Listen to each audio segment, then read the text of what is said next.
الحمد لله رب العالمين والعاقبة للمتقين والصلاة والسلام على سيد الأنبياء والمرسلين سيدنا ونبينا ومولانا محمد وعلى آله وصحبه أجمعين. أما بعد فقد قال الله تعالى في القرآن المجيد والفرقان الحميد: فأعوذ بالله من الشيطان الرجيم، بسم الله الرحمن الرحيم، يا أيها الذين آمنوا اتقوا الله وكونوا مع الصادقين. صدق الله مولانا العظيم وصدق رسوله النبي الأمين الكريم. وقال عز وجل مخبرا وآمرا في شأن حبيبه الكريم: إن الله وملائكته يصلون على النبي يا أيها الذين آمنوا صلوا عليه وسلموا تسليما. اللهم صل على سيدنا ومولانا محمد وعلى آله وصحبه وبارك وسلم. اللهم صل وسلم وبارك على حال محمد وعلى آل محمد. حاضرین و ناظرین کرام، السلام علیکم ورحمۃ اللہ وبرکاتہ. عزیزو، گزشتہ کل کی چوتھی محفل میں میں نے تزکیہ نفس کی تاکید اہمیت کے حوالے سے آپ کو مخاطب کیا تھا، اور اس ضمن میں یہ بات میں نے عرض کی تھی کہ تزکیہ نفس کے لیے کوشش کرنا ہر ایک مسلمان کے لیے لازم ہے. تزکیہ نفس کسے کہتے ہیں؟ اپنے باطن کو صاف اور پاک بنانا. کس سے؟ بری خصلتوں سے، حب دنیا سے اپنے دل کو صاف کرنا، حب مال و حب جاہ سے اپنے دل کو پاک کرنا، کیونکہ حب دنیا، حب جاہ اور حب مال ہی سے تمام بری خصلتیں انسان کے اندر پیدا ہوتی ہیں. حسد، کینہ، تکبر، غرور، غفلت، بخل، طمع اور بھی بہت ساری ہیں. بزرگان دین نے اس حوالے سے بہت ساری کتابیں لکھی ہیں اس غرض سے تاکہ اس حوالے سے ہم کو معلومات حاصل ہوں، یہ بتلانے کے لیے کہ کیا کیا نقصانات ان بری خصلتوں کے ہیں. آج ساری دنیا میں آپ دیکھو شر اور فساد بپا ہے، خون خرابہ ہر طرف عام ہے. اس کی وجہ کیا ہے؟ اس کی بہت بڑی وجہ ہے بری خصلتیں جو انسانوں کے اندر پائی جاتی ہیں. بزرگان دین، اولیاء اللہ نے صدیوں سے اللہ کے بندوں کی ہدایت کا سامان کیا تھا، اللہ کے بندوں کا تزکیہ کیا تھا، جس کی وجہ سے اللہ کے بندے شر اور فساد سے بچے ہوئے تھے. جیسے جیسے اللہ والوں سے دنیا خالی ہوتے جا رہی ہے، آپ دیکھیں کہ شر و فساد بڑھتا جا رہا ہے. تو عزیزان گرامی، کل کے بیان میں نے اختتام پر ایک حدیث شریف آپ کے سامنے بیان کی تھی، اس کا اعادہ کرتا ہوں. بڑی اہم حدیث ہے، اور تصوف یا طریقت یا اصلاح باطن کے حوالے سے وہ حدیث شریف بنیاد ہے. وہ حدیث شریف کیا ہے کہ ایک شخص رسول اللہ صلی اللہ علیہ وسلم کی خدمت میں حاضر ہوئے، حضور سے سوالات کیے، اسلام کیا ہے، ایمان کیا ہے، احسان کیا ہے، اور پیارے آقا صلی اللہ علیہ وسلم ان کے سوالات کا جواب عنایت فرمائے. اور احسان کے حوالے سے جب انہوں نے پوچھا کہ یا رسول اللہ احسان کیا ہے، تو حضور کیا فرمائے؟ اللہ تعالیٰ کی تو ایسی عبادت کر گویا اسے دیکھ رہا ہے، اور یہ نہیں ہو سکتا تو یوں سمجھ کے اللہ تعالیٰ تجھے دیکھ رہے ہیں. تو یہ جو احسان کی تعریف رسول اللہ صلی اللہ علیہ وسلم نے بیان فرمائی، اس میں غور کیا کرنا ہے؟ دیکھو، ہم کو یہ غور کرنا ہے کہ حضور فرمائے کہ اللہ کی بندہ کیسی عبادت کرے جیسے اس کو دیکھ رہا ہے. تو اللہ تعالیٰ کو دیکھ سکتا؟ کس آنکھ میں طاقت ہے کہ اللہ کو دیکھے؟ تو اللہ کو دیکھ تو نہیں سکتا، سمجھنا ایسا ہے کہ وہ اللہ کو دیکھ رہا ہے. اور یہ بھی نہیں ہو سکتا، جو اعلیٰ درجہ ہے احسان کا، تو کم از کم یہ تصور کر لے کہ اللہ مجھے دیکھ رہے ہیں، اللہ مجھے دیکھ رہے ہیں. اس کو صوفیہ اکرام مراقبہ کہتے ہیں. مراقبہ کسے بولتے ہیں؟ مراقبہ بولتے ہیں نگہبانی کرنے کو، اپنی نگہبانی کرنا. تو یہ جو کیفیت اس حدیث پاک میں بیان کی گئی ہے، اس کو احسان کہا گیا. اور احسان کیسا حاصل ہوتا؟ تصحیح نیت سے. نیت آدمی کی جب صحیح ہو جاتی ہے نا، تو اس کو احسان کا درجہ حاصل ہوتا ہے. نیت کسے بولتے ہیں؟ دل کے ارادے کو بولتے ہیں. اور اس کی اتنی اہمیت ہے ہمارے دین میں کہ رسول اللہ صلی اللہ علیہ وسلم فرمائے انما الاعمال بالنیات، تمام اعمال کا دار و مدار جو ہے نیت پر ہے. فرمائے یعنی کیا ارادے سے کوئی کام آپ کر رہے ہیں. مثلا ہم نماز پڑھتے، روزہ رکھتے، زکوٰۃ دیتے، حج کرتے، تلاوت کرتے، اور بھی بہت سے کام یہ عبادات ہیں، یا اس کے علاوہ اور بھی دوسرے دنیا کے کام کرتے، کاروبار کرتے، بیوی بچوں کی دیکھ بھال کرتے، لوگوں کی خدمت کرتے، لوگوں کے ساتھ حسن سلوک کرتے، جہاد کرتے، تلاوت کرتے، علم سکھاتے، واعظ کرتے. تو یہ انسان کچھ نہ کچھ کام کرتا ہی ہے نا دنیا میں. تو یہ جتنے کام ہیں یہ اسی وقت اللہ کے حضور میں مقبول ہوں گے جب بندے کی نیت صحیح ہو. اگر نیت صحیح نہیں ہے، لاکھ آپ اچھے کام کر رہے ہو، بظاہر بڑے اچھے کام ہیں، جیسے ہم واعظ کر رہے ہیں، تو واعظ دین کے اندر بڑا اہم کام ہے نا بھائی. اس سے لوگوں کی اصلاح ہوتی ہے، اللہ رسول کی باتیں معلوم ہوتی ہے، لوگوں کو ترغیب ہوتی ہے. لیکن اگر واعظ کرنے والے کی نیت یہ ہو کہ اس کے ذریعے سے لوگ میری عزت کریں، میری تعریف کریں، میرے کو جو ہے خدمت کریں، تو اس کا وہ واعظ کرنا اس کو کچھ فائدہ نہیں دے گا، بلکہ الٹا اس پر وبال بن جائے گا. ایسے ہی سننے والے واعظ سننے سے نیت کیا ہو ان کی کہ اس کے ذریعے سے ہم انشاءاللہ عمل کریں گے، اچھے انسان بنیں گے، جو باتیں بتلائی جا رہی ہیں اس کو سمجھ کر اس کے مطابق زندگی گزاریں گے. نیت اس کی بڑی اہمیت. انشاءاللہ ایک موضوع ہم آپ کے سامنے مستقل طور پہ اس پہ جو بیان کریں گے. تو میں بتانا کیا چاہ رہا ہوں کہ تصحیح نیت کا نام احسان ہے. انسان کے اندر صحیح ہو جائے، اس میں اخلاص پیدا ہو جائے، اس کا ہر کام اللہ کے لیے ہو جائے. اب یہ عبادت کے حوالے سے حضور فرمائے کہ اللہ کی ایسی کرو گویا اس کو دیکھ رہے ہو، مطلب صرف یہ نہیں ہے کہ عبادت کی حد تک تو بندہ ایسا رہے یہ سمجھے کہ اللہ کو میں دیکھ رہا ہوں یا اللہ مجھے دیکھ رہا ہے، بعد میں جو چاہے کرے، کوئی معنی سمجھ میں آ سکتے ہیں اسے؟ مطلب کیا ہے، بندہ اپنے اندر ایسی تبدیلی لا لے، ہمیشہ یہ تصور رہے کہ اللہ مجھے دیکھ رہا ہے، اللہ مجھے دیکھ رہا ہے، اللہ میرے ساتھ ہے، میں اللہ کو دیکھ رہا ہوں، نہیں بھی ہو سکتا، جو ہر ایک کے بس کی بات نہیں ہے، تو یہ تو ہو سکتا اللہ مجھے دیکھ رہا ہے۔ رسول اللہ صلی اللہ علیہ وسلم کی خدمت میں ایک آدمی آیا، آ کے بولا یا رسول اللہ میرے سے گناہ ہو گیا یا رسول اللہ، کیا میرے اس گناہ کو اللہ معاف فرمائے گا؟ تو حضور فرمایا ہاں تو سچے دل سے توبہ کر، اللہ تجھے معاف کر دے گا۔ تو وہ یہ حضور سے مسئلہ پوچھ کے جانے لگا، جاتے جاتے پلٹ کے آیا، آ کے عرض کیا یا رسول اللہ کیا میں جب گناہ کر رہا تھا اللہ مجھے دیکھ رہا تھا؟ تو پیارے آقا صلی اللہ علیہ وسلم فرمایا ہاں یقیناً اللہ تجھے دیکھ رہا تھا، چیخ مارا، وہ انتقال ہوگا۔ تو آپ دیکھو اس کا مراقبہ کس درجے مضبوط تھا کہ اللہ تعالیٰ مجھے دیکھ رہا تھا کا احساس اس کو جو ہے یہ کیفیت پہ لایا کہ انہیں تاب نہ لا سکا۔ آج ضرورت اسی بات کی ہے، نہ کوئی پولیس، نہ کوئی مرشد، نہ کوئی استاد، نہ کوئی باپ، نہ کوئی ماں، نہ کوئی ڈنڈا لے کے ٹھہرنے والا آپ کو سدھار سکتا۔ آپ خود سدھرنا چاہ رہے ہیں تو اس کے لیے یہ تصور ہمیشہ آپ کے دل میں رہنا اللہ مجھے دیکھ رہا ہے، کیونکہ اللہ تعالیٰ تو ہر جگہ ہے۔ آج آپ دیکھو برائی عام ہو گئی، خاص طور پہ یہ فونوں پہ انٹرنیٹ جب سے آیا اس سے بہت برائی عام ہو گئی، لوگ تنہائی کو پسند کر رہے ہیں تاکہ وہ جو چاہے دیکھ سکیں، جو چاہے کر سکیں۔ نوجوان نسل کس درجے فحوش مواد دیکھنے میں یا غیر عورتوں سے چیٹنگ کرنے میں یا بات کرنے میں لگی ہوئی ہیں عورتیں بھی کئی غیر مردوں سے۔ تو اس کا سدباب کیسے ہوگا؟ ایک ہی چیز ہے، اگر آپ میں ہم میں ایمان ہے تو ہے یہ بات، وہ کیا ہے؟ اللہ تعالیٰ ہر جگہ ہمارے معاملات سے واقف ہے، ہمارے ہر معاملات کو دیکھ رہے ہیں۔ یہ جذبائی گناہ سے انسان کو باز رکھ سکتا، روک سکتا۔ تو بہرحال عزیزو، تصحیح نیت کا نام احسان ہے، تصحیح نیت کے بغیر احسان کا درجہ نہیں مل سکتا۔ اور تصحیح نیت کیسا ہوتی؟ تزکیہ نفس کے ذریعے ہوتی ہے، میں کل بتایا تھا بات، پھر ایک مرتبہ اعادہ کر رہا ہوں تاکہ ذہن نشین ہو جائے۔ تزکیہ نفس کسے بولتے ہیں؟ انسان کے باطن سے بری خصلتیں نکل جائے۔ جب تک انسان کا اندرون پاک نہیں ہوا انہیں مخلص کیسا بنے گا؟ دیکھو ایک چیز ہے اس کے اندر بہت ساری چیزیں ملی ہوئی ہے تو اس کو خالص نہیں بولتے، مثلا دودھ میں پانی ملا دیے تو اس کو خالص دودھ بولتے نہیں۔ خالص دودھ کس کو بولتے ہیں؟ دودھ میں صرف دودھ ہو اور کچھ بھی نہ ہو۔ دودھ میں ذرا کچھ ملا دیے تو انہیں دودھ نہیں رہتا، اگر اچھی چیز بھی ملا رہے ہیں تو اس کی حیثیت بدل جاتی ہے۔ مثلا دودھ میں پتی ملا دیا تو چائے بولیں گے اس کو، دودھ میں شکر ملا دیا تو شربت بولیں گے اس کو۔ دودھ کو خالص دودھ کب بولتے ہیں؟ جب دودھ ہی رہے، اس میں پانی ملا ہو، شکر ملا ہو، کوئی اور چیز ملا ہو، آمیزش جیسے ہی ہوئی اس کی اصل ختم ہو جاتی۔ تو ایسے ہی انسان مخلص اسی وقت بن سکتا جب بری خصلتیں اس کے اندر سے نکل جائے، حسد نکل جائے، کینہ نکل جائے، حب دنیا نکل جائے، حب مال نکل جائے۔ اور میں کل بولا بات آپ کو یہ آج پھر بول رہا ہوں، یہ تقریر کرنے اور سننے سے نہیں نکلتا، اس کے لیے ایک طریقہ کار ہے۔ جیسے میں بولا نا آپ کو، کوئی ڈاکٹر صاحب کی تقریر سن رہے ہیں کہ ڈاکٹر صاحب بیماری اور علاج اور پرہیز کے بارے میں بہت اچھا خطاب کر رہے ہیں آپ کو، تو کیا اس سے آپ کو صحت ہو جاتی؟ اویئرنیس ہوتا، خالص ترغیب پیدا ہوتی ہے آپ کے اندر۔ لیکن آپ کی اصلاح کب ہوگی؟ جب آپ بیمار ہونے پر دوا کھائیں، پرہیز کریں، تب جا کے ہوگی۔ تو بہرحال تصحیح نیت کے لیے تزکیہ نفس ضروری ہے، اور تزکیہ نفس کے لیے مجاہدہ ضروری ہے، صحبت ضروری ہے۔ تو اس کی تفصیل ہم اور کھول کے انشاءاللہ آپ کے سامنے رکھیں گے۔ آج انشاءاللہ تعالی ہم آپ کے سامنے اسی احسان کے حوالے سے کچھ ضروری باتیں بیان کریں گے۔ انسان محسن کیسے بنے؟ احسان والے کو محسن کہتے ہیں نا، قرآن میں جگہ جگہ ان اللہ یحب المحسنین قرآن میں آیا ہے، ان رحمت اللہ قریب من المحسنین قرآن کہہ رہا ہے، اللہ کی رحمت محسنین کے قریب ہے۔ تو محسن کون ہے؟ اس حال کے حامل لوگوں کو محسن کہتے ہیں جن کا باطن مصفہ ہو جائے۔ اولیاء اللہ سارے محسنین ہیں، اور یہ احسان کا درجہ دین میں درجہ کمال ہے، اور دین سے مقصود یہی ہے کہ بندہ مخلص بنے، بندہ محسن بنے۔ تو عزیزان گرامی، یہ جو درجہ احسان ہے اس کو حاصل کرنے کے لیے بزرگان دین نے جو طریقے ہم کو سکھلائے، جو پروسیجر ہم کو بتایا، اس کو کہتے ہیں طریقت۔ آپ سنے ہوں گے شریعت، طریقت، معرفت، حقیقت، یہ اصطلاحات ہے۔ میں زیادہ اصطلاحات کی تفصیل میں نہیں جانا چاہوں گا، لیکن چونکہ دور حاضر میں بہت ساری باتوں کے اوپر جو اہل سنت والجماعت کے ہیں تنقیدیں کر رہے ہیں لوگ، بزرگان دین کے طریقوں پر تنقید ہو رہی ہے، بزرگان دین کے کراماتوں پر تنقید ہو رہی، تو اس کی ایک بہت بڑی وجہ کیا ہے؟ عقیدے خراب ہو گئے لوگوں کی، عقیدے کی خرابی ہے۔ اور عقیدے خراب کیوں ہوئے؟ بعض ایسی تحریکیں، ایسی تنظیمیں، ایسے نظریات دنیا میں اٹھے ہیں جو لوگوں کو جو ہے بھٹکا رہے ہیں، اور اس کے لیے ان کے پاس مین پاور بھی ہے، ان کے پاس پیسہ بھی ہے، ان کے پاس میڈیا بھی ہے، اور جو کام اہل سنت والجماعت کرنا ہے، صحیح العقیدہ جو اہل سنت والجماعت ہے ان کی طرف سے جیسا اس کا تدارک ہونا ہے، جیسا ڈیفنس اس کا ہونا ہے، اور جیسا اپنے مسلک کی تشہیر ہونا ہے، تبلیغ ہونا ہے، وہ ہو نہیں پا رہی۔ اس کی ایک بہت بڑی وجہ یہ ہے کہ اہل سنت والجماعت کی بہت بڑی تعداد علم سے دور ہو گئی۔ علم بہت اہم ہے، یاد رکھو آپ، دنیا میں بھی ترقی کرنا ہے تو علم ہونا، دین میں بھی ترقی کرنا ہے تو علم ہونا۔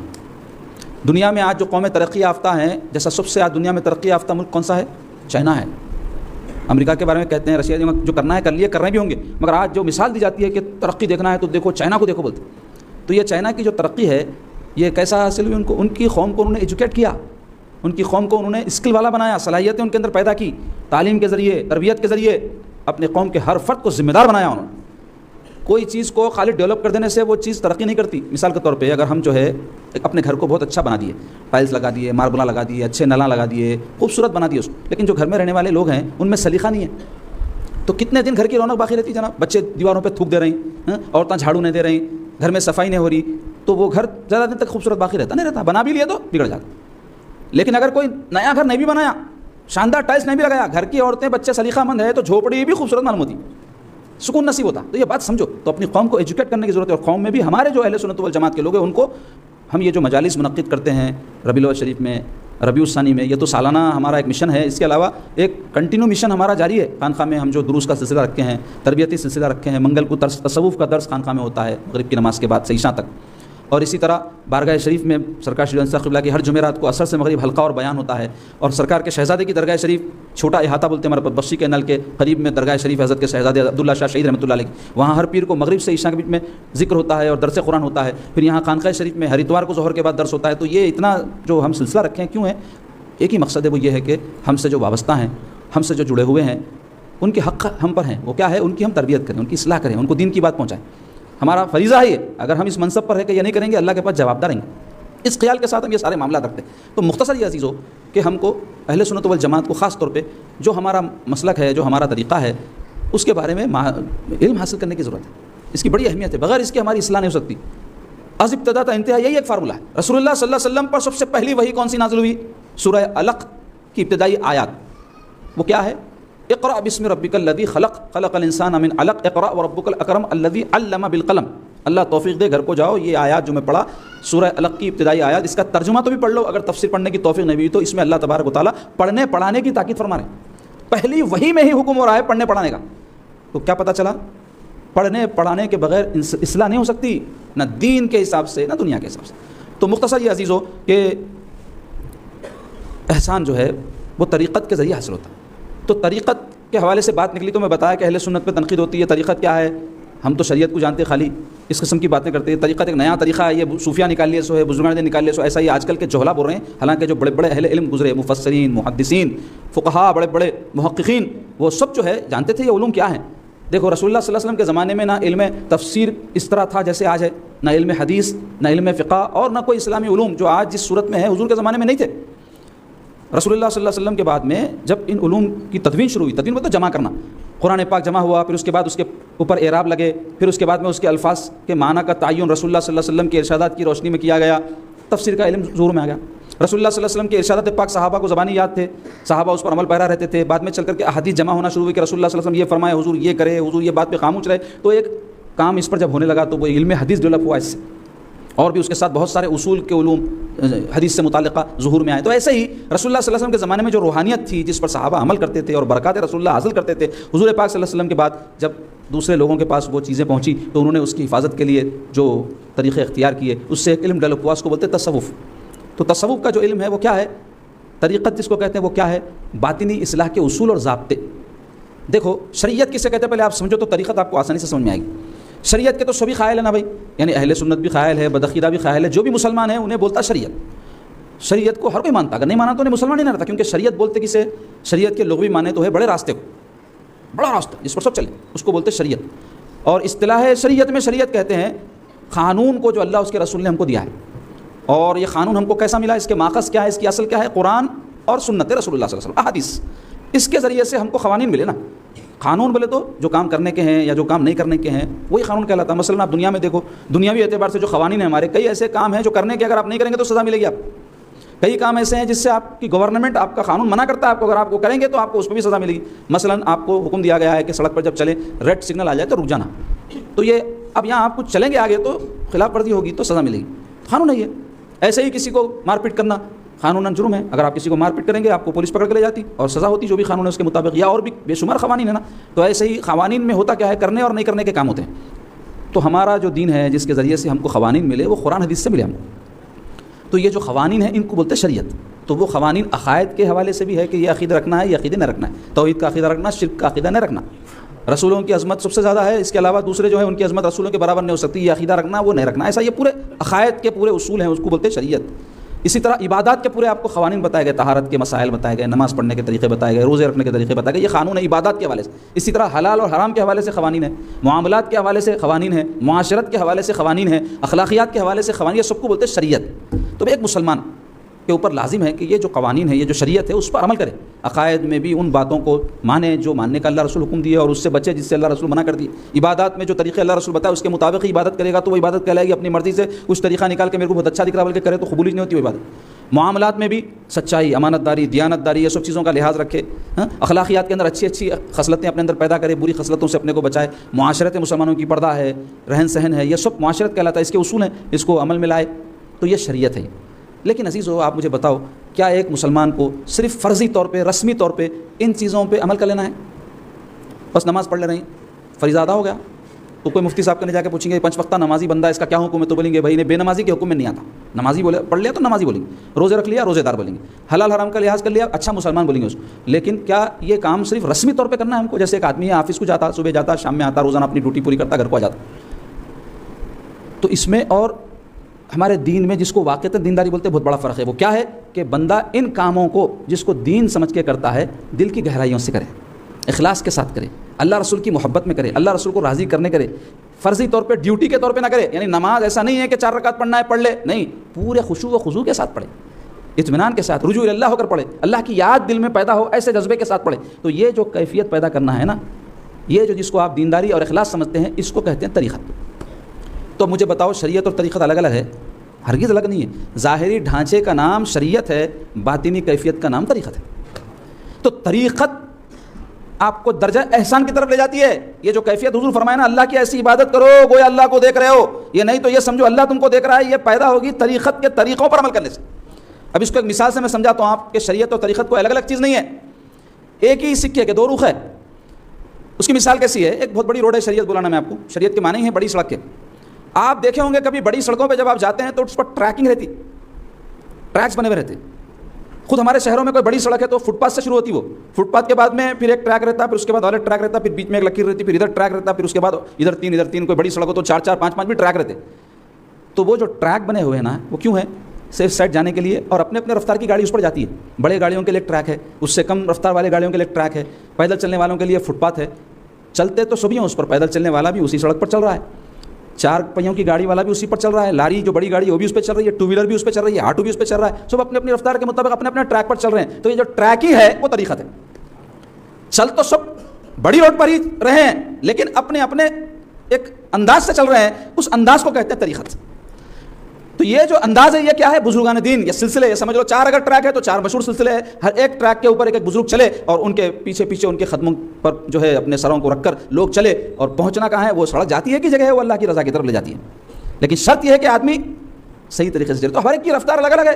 میرے جیسے بندے گرے پڑے انداز میں فٹ پاتھ پر چلنے والے ہیں، پیدل چل رہے ہیں، کوئی اچھے اہل علم لوگ ہیں تو وہ تھوڑا 2 ویلر کے ٹریک پہ چل رہے ہیں، کوئی اگر اس سے رفتار والا ہے تو وہ آٹو کے انداز میں چل رہا ہے، کوئی کار میں، کوئی بڑی گاڑی جس میں کئیوں کو بٹھا کر لے جا رہا ہے، بڑی بڑی بسیں جاتی ہیں، بڑے بڑے جو گاڑیاں جاتی ہیں جس میں مال جاتا ہے، لوگ جاتے ہیں، تو ان کا چلنا عام چلنا نہیں ہے، خود جا رہے ہیں دوسروں کو بھی لے جا رہے ہیں۔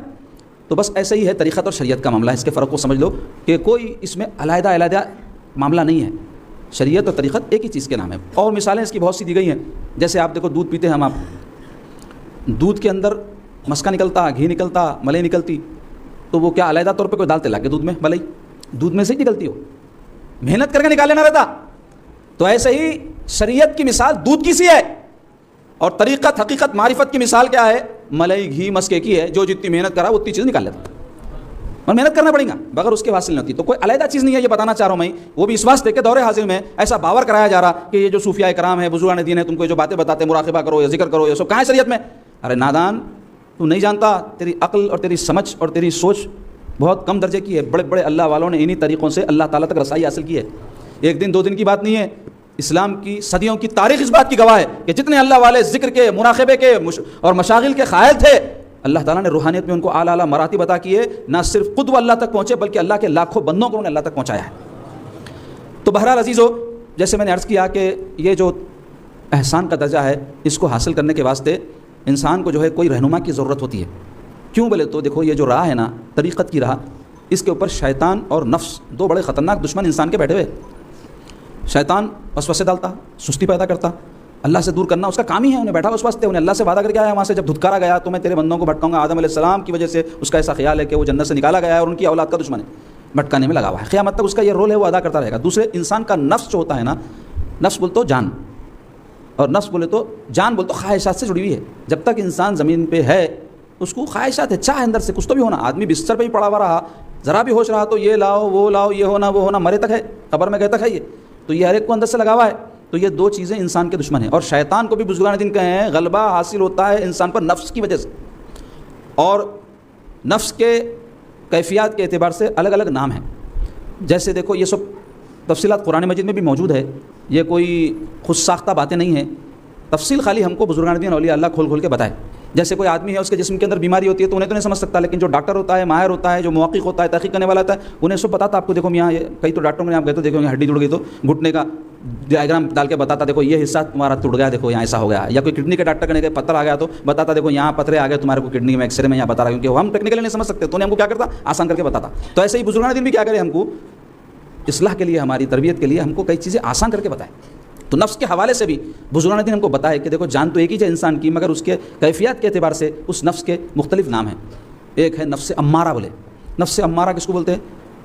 امارہ بولتے بار بار کسی بات کی طرف توجہ دلانے کو، امر کرنے کو، بار بار کسی بات کا حکم کرنے کو. تو اس کا ذکر قرآن میں آیا. اللہ تبارک و تعالیٰ ارشاد فرما رہے ہیں ان النفس لامارۃ بالسوء الا من رحم ربی. سورہ یوسف کی آیت جس میں اللہ تعالیٰ یہ بات ارشاد فرما رہے تھے یوسف علیہ السلام کی زبانی. ان النفس لامارۃ بالسوء، بے شک نفس امارہ تو بالسوء، سو بولتے برائی، برائی کا حکم دیتا رہتا. انسان کا نفس برائی کا حکم دیتا رہتا جب تک کہ اس کی اصلاح نہ ہو، جب تک کہ اس کی تربیت نہ ہو. بچہ جب تک تربیت اور اصلاح نہ ہو بگڑا ہوا رہتا. جب اس کو آپ تربیت کرتے، اس کی اصلاح کرتے تو سدھر جاتا انہیں. تو ٹھیک ایسا ہی حال نفس کا بھی ہے. تو انہیں چونکہ خواہشات کرتا رہتا نا، تو خواہشات کی وجہ سے اس کا نفس جو ہے اس کو نئی نئی چیزیں یہ سکھاتا کہ یہ خواہش کو پورا کرنا ایسا کر، یہ خواہش کو پورا کرنا ویسا کر. یہ سب کیا ہے؟ حکم دے رہا ہوں برائی کا. بعض وقت خواہشات کے رو میں بہ کے آدمی ناجائز کاموں میں مبتلا ہو جاتا ہے. اس واسطے اللہ تعالیٰ فرما رہے ہیں کہ بے شک نفس امارہ برائی کا حکم دیتا ہے. تو اس کے برائی کے حکم دینے کی وجہ سے اس کا نام نفس امارہ رکھ دیا گیا. وہ ہے وہی جان، کوئی الگ نہیں ہے، اس کی کیفیت ہے، اس کی وجہ سے اس کا نام نفس امارہ. دوسرے بزرگان دین بولے نفس لوامہ ہے. لوامہ کسے بولتے؟ ملامت کرنے والا نفس. ملامت کرنے والا بولے تو کوئی غلط کام کرے بعد افسوس ہوتا ہے دیکھو اپنے کو، اس کا نام رکھے نفس لوامہ. مثلا کوئی آدمی جھوٹ بول دیا، بعد میں بول رہا ہے کہیں کو بولا میں جھوٹ بھائی نہیں بولنا تھا، اتنے سر کی بات کیا جھوٹ بول کے اپنا دن بڑا خراب کر لیا میں. یا کوئی کسی کو مار دیا، بعد میں بولتا ہے کہیں کو مارا، شرمندگی ہوتی نہیں. تو وہ کیا ہے؟ نفس لوامہ ہے. وہ کیفیت کا نام، انسان کی جان کی وہ کیفیت کا نام کیا ہے؟ نفس لوامہ. تیسرا بزرگان دین میں نفس ملہمہ. نفس ملہمہ کسی بولتے؟ الہام والا نفس. الہام والا نفس بولے تو کوئی غلط کام کر دیا، بعد میں پچھتاوا ہوئے، بعد دل بولتا توبہ کر لو، چھوڑ دو بھائی نہیں کرنا تھا، الہام جو ہو رہا نہیں توبہ کر لو، چھوڑ دو. اس کو بولتے نفس ملہمہ، الہام والا نفس. چوتھے ہے نفس مطمئنہ، یعنی ایسا نفس کہ نہ وہ امارہ ہو، نہ لوامہ ہو، نہ ملہمہ ہو، گناہوں سے اپنے آپ کو پاک کر لے کے اطمینان میں ہے. وہ ایسے نفس کو اللہ تعالیٰ قرآن میں مخاطب فرمایا یا ایتھا النفس المطمئنہ ارجعی الی ربک راضیۃ مرضیہ فادخلی فی عبادی وادخلی جنتی. اے نفس مطمئنہ، یا ایتھا النفس ارجعی الی ربک، اپنے پروردگار کی طرف لوٹ. یعنی وہ نفس ہے جو پروردگار کی طرف لوٹ گیا، اطمینان میں آ گیا. جو اللہ تعالیٰ کی طرف لوٹ جائے وہی اطمینان پا سکتا. تو حکم ہو رہا ارجعی الی ربک، کس حال میں لوٹ؟ راضیۃ مرضیہ، تو اس سے راضی وہ تجھ سے راضی. فادخلی فی عبادی، میرے خاص بندوں میں داخل ہو جا. وادخلی جنتی، اور میری خود کی جنت میں داخل ہو جا. تو نفس مطمئنہ کے لیے یہ مرتبہ اللہ نے رکھا ہے. تو یہ نفس مطمئنہ جس کو اللہ مخاطب فرمائے بنتا کیسا؟ تزکیہ نفس سے بنتا. یہ بتانا چاہ رہا ہوں میں آپ کو. امارہ سے نکلنا انہیں جو برائیوں کا حکم دیتا. اور یہ برائیوں میں کیوں مبتلا ہوتا آدمی؟ خواہشات کی پیروی سے. افرأیت من اتخذ الہ ہواہ، قرآن کہہ رہا ہے اے محبوب صلی اللہ علیہ وسلم کیا آپ نے اس شخص کو نہیں دیکھا جس نے اپنی خواہشوں کو اپنا معبود بنا لیا؟ اپنی خواہشوں کو اپنا معبود. تو کیا پتہ چلا صرف یہ بت جس کی پوجا کرتے ہیں لوگ یہی معبود نہیں بنتے، بلکہ انسان کی خواہشات بھی اس کے معبود بن جاتے ہیں. معبود کسے بولتے؟ بندہ جس کے آگے جھک جائے، جس کی عبادت کرے. تو کئی لوگ ایسے ہیں جو اپنے خواہشوں کے غلام ہیں، خواہشوں کے بندے ہیں. خواہشیں اتنی کہ ہر ایک خواہش پہ دم نکلے، بہت نکلے میرے ارمان پھر بھی کم نکلے. جو خواہش پوری ہے، جو خواہش پوری ہونا، جو خواہش پوری ہونا. تو یہ کیا ہوگا؟ آپ خواہش کے بندے ہو. تو اس واسطے دین میں ہمارے خواہشوں کو جائز بھی اگر ہو تو ترک کرنے کا حکم ہے. کیوں؟ آدمی خواہشوں کی تکمیل کا عادی ہو گیا تو وہی عادت اس کو نافرمانی ہے خدا کی طرف لے جاتی ہے. تو بہرحال عزیزو، تزکیہ نفس کے لیے شیخ کی صحبت ضروری ہے. اب شیخ کی صحبت میں رہ کے کرنا کیا؟ تو پہلا کام تو کرنا علم حاصل کرنا. دیکھو یہ جو تصوف کی باتیں، طریقت کی باتیں، یہ جو بیان کی جاتی ہیں یہ علم ہی تو ہے. کیونکہ جاہل آدمی کیسے روحانی منازل طے کرے گا؟ تو شیطان کے شر سے بچنا ہے، نفس کے شر سے بچنا ہے، تو ان کے چکرا کیا ہے، ان کا دھوکہ کیا ہے، ان کی بےایمانیاں کیا ہے، یہ سب معلوم ہونا. علم حاصل کرنا. دوسرے ہے کثرت ذکر و عبادت. کثرت ذکر و عبادت یعنی عبادت سے کیا ہوتا؟ انسان کا نفس قابو میں آتا. ذکر سے کیا ہوتا؟ شیطان کے شر سے بندہ بچتا. اور بھی فضائل ہیں، اس میں سے یہ ہے کہ قرآن مجید میں اللہ تعالیٰ فرماتے ہیں کہ جو میرے ذکر سے اعراض کرے، من اعرض عن ذکری فإن له معیشۃ ضنکا. قرآن میں اللہ تعالیٰ فرمانے جو میرے ذکر سے اعراض کرے تو منہ پھیرے، جو ذکر نہ کرے میرے کو یاد نہ کرے تو اس کو میں تنگ زندگانی عطا کروں گا، زندگی اس کے لیے تنگ ہو جائے گی. آج آپ دیکھو زندگیوں میں جو سکون میسر نہیں ہے نا، لوگ بھاگ بھاگ میں کیوں لگے؟ اس کی بہت بڑی وجہ اگر آپ تنہائی میں ایمانداری سے غور کریں تو ذکر سے ہم دور ہو گئے، اللہ کی یاد سے دور ہو گئے. اللہ کی یاد سے دل جب خالی ہوتا نا، ہاتھ بھرے ہوئے بھی رہے تو آدمی پریشان رہتا. کیوں؟ دل خالی رہتا. دل ایک گھر ہے، اس میں اگر اللہ کی یاد نہیں بس رہی تو دنیا کی محبت گھس جاتی، مال کی محبت گھس جاتی، عزت کی محبت گھس جاتی. تو اس میں اللہ کے علاوہ کوئی نہ رہنا. باقی سب ہاتھوں کو آپ کاموں میں لگاؤ. جیسا کہ حضرت بہاؤالدین نقشبند رحمۃ اللہ علیہ کا ایک مشہور ارشاد ہے جس میں آپ فرماتے دست بکار دل با یار. کیا فرماتے آپ؟